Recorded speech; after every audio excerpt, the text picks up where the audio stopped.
The year is 1903 and well below me, the Cheddar Groge Gough's cave system, what would be described as the remains of the oldest near-complete human skeleton in Britain, were found.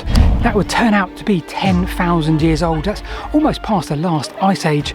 That's an amazing story in itself, but unfortunately that story was riddled with problems. It was all, of course, nonsense. Something is seriously wrong here. Even today, this story continues to cause ripples of controversy. A story that should nestle into the rich fabric of this island, a story that should really be helping us understand its people and its history. The near-complete human skeleton would become known as the Cheddar Man. Nothing more than a politically motivated stunt. I've long wanted to understand this controversy behind the story, but I've also wanted to understand this famous archaeological discovery and what it means for the environment, the landscape, the anthropology, the history at the time, everything that surrounds it. But I also wanted to understand why it still remains an issue today. Welcome to the story of the Cheddar Man. So this is North Somerset and I'm in a gorge just on the north side of the Mendips, just about a mile or two north of Cheddar Groge, where Gough's cave is located. Now, similarly to Cheddar Groge, this gorge has attracted visitors for hundreds of years, not just because of the beautiful landscape you can see all around us, but also the caves that lurk to its sides. Back in 1903, a route was being widened around 60 feet into the cave. The goal was to help with drainage. Those undertaking the work soon came across the remains. The best part was that they were almost complete. There was no question what this was. Lying in a fetal-like position, in fact head almost lower than the legs, found wedged in a shallow depression. And that was about it. We had no reliable finds with it to date it, and we also had no other means to scientifically date it. But this wasn't unusual for this area. Have a look at this. 1797. And two men were here digging around for rabbits when they came across some remains. In fact, it turned out to be the remains of 50 separate individuals. The question for me though is, why does Gough's cave and the Cheddar Man remain so controversial 125 years on, when there is so much more even in this area to explore and tell us about those different eras of prehistory? Here is a great example. So the remains of Cheddar Man were placed right outside of the cave for all to see for quite some time, and people flocked from all over in their thousands to see it, and you can imagine why. Quite the spectacular sight. And of course after a while it was then packed up where it remains today and taken to its last place of rest, the Natural History Museum. Pretty quickly after this, a date was seemingly dreamt up. This human was from a time between 40 to 80,000 years old. A newspaper report confirms that it was found with a horn used to straighten arrows. Now by the 1920s we start to bring this date back a little, and now we have 25,000 years ago. And by the late 1930s, for reasons I'm unable to establish, we now believe this to be 12,000 years ago, which wasn't that far off. The last ice age came to an end around 11,500 years ago. The once ice-covered land of Britain is still connected to mainland Europe by the land bridge that was Doggerland. Studies suggest that, even whilst the ice age was still here in its last throes, human in a Homo sapien capacity had started to occupy this land again, having first done so around 40,000 years ago. Forestation like this would rapidly take over, but that environment and that landscape would prove very successful for the Mesolithic hunter-gatherer, which would thrive here for a very long time. At this early period in the Mesolithic era, interestingly, we have at least two separate distinct populations. We know this not least from the DNA from Kendrick Caves in Wales and how it compares to the DNA samples from Gough's cave, but also the artefacts used to live. Cheddar Man himself would have fallen into a group descended from a movement of people from Iberia 18,000 years ago, broadly into northwestern Europe. Now the Kendrick's Cave, the Welsh population, well, they were descended from a much later movement, perhaps 2,000 or 3,000 years later. Quick side note, it may well be that the Gough's Cave Cheddar Man actually derived from a third mixed population that re-inhabited Britain soon after the Younger Dryas, the end of the last ice age. I'm not going to go into that right now. Clearly we still have a lot to learn learn about this very early Mesolithic period, but one thing we do know is that the hunter-gatherers found their way north to Britain, somehow perhaps in small pockets at a time, perhaps larger groups, but either way they stuck around. So I'm exploring the top of the gorge today as part of a walk, and getting away from the hustle and bustle down in the valley with the cars and the people and the cavers and all sorts. Now for me, that was the end of this nice well-rounded story of the Cheddar Man. But turns out the controversy was just round the corner. In fact, more controversy than this story ever warranted.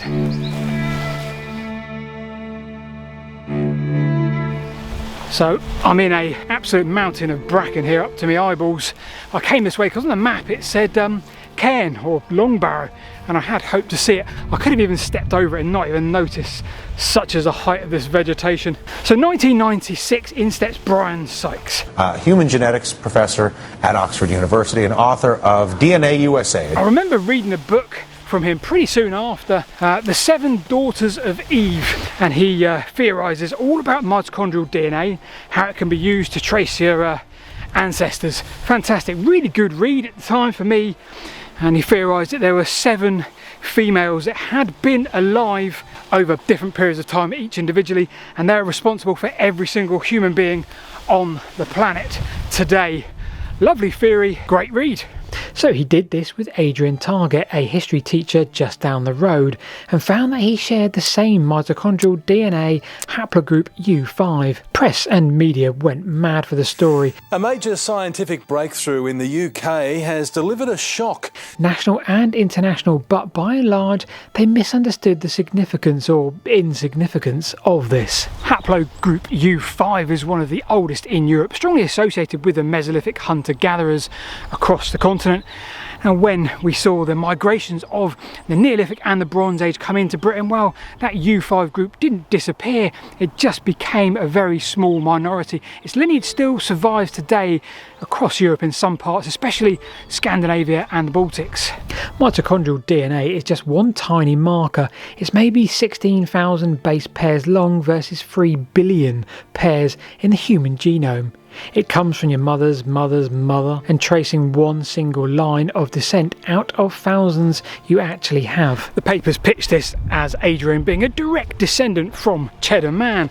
It's actually far more likely that they both just shared a common maternal ancestor, maybe tens of thousands of years before. In fact, many people around the world today could claim the same. The rest of their ancestry, the other 99.99% of their genome, could be overwhelmingly Neolithic farmers, the Bronze Age steppe, or perhaps into the medieval.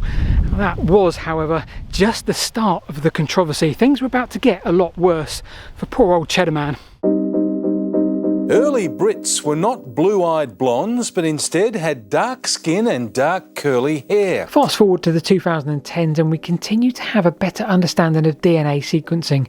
2018, Dr. Selina Brace. I work in a specialised ancient DNA laboratory at the NHM. Extracted some DNA from the Cheddar Man, an ancient DNA specialist and researcher. Now, the location of Cheddar Man's remains within that cave system did a really good job of preserving it, sort of relative to the 10,000 year period that it had been there, and with some very careful techniques they managed to remove some DNA from, I believe it's skull and an inner ear bone, very dense material, good for preserving that kind of DNA.